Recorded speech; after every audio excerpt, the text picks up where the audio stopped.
baby crawl. First step is move on hands, knees, develops coordination, core strength. Okay, let's start. Get ready with me.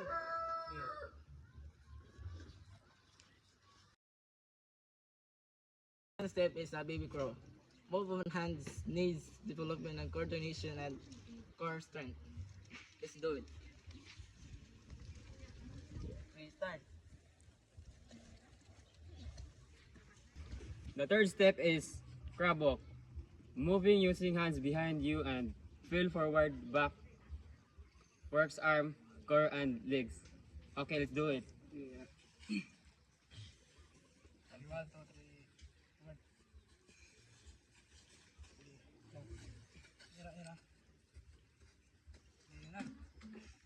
Good.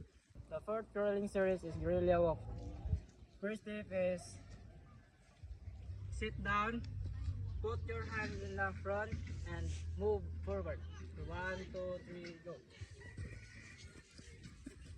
Next one is plank walk. Okay.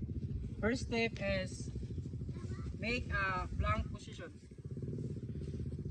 And then move slowly forward while dragging your feet. Okay. It's plank lateral. The first step is do in position, push up.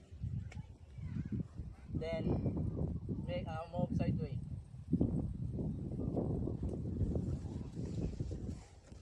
So the next one is running.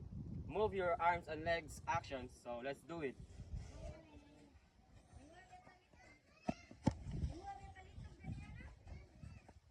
The next one is linear high knee march. The first step is march with your knee in high position and move slowly forward. 1, 2, 3. Skip in place and back pedal. The first step is slightly bend your knee and start doing your knee and high backward. Next one is skip in place backward.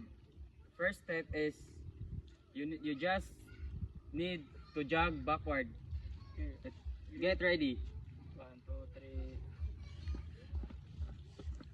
This one is lateral side shuffle.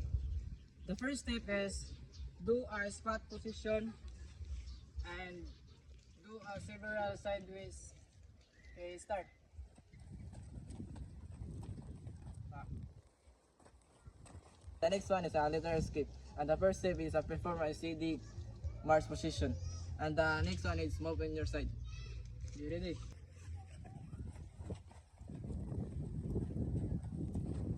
The next one is lateral high knee.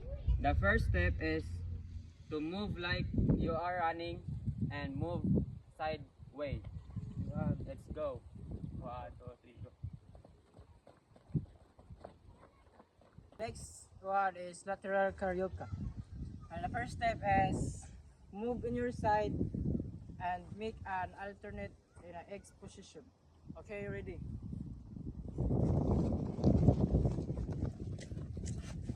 The first type of jump is jump backward. The first step is jump your both feet and jump backward.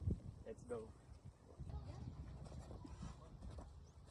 And the next type of jump is jump sideways. First step is jump your feet sideways. Okay, ready? This one is road jump. The first step is jump covering in a long distance.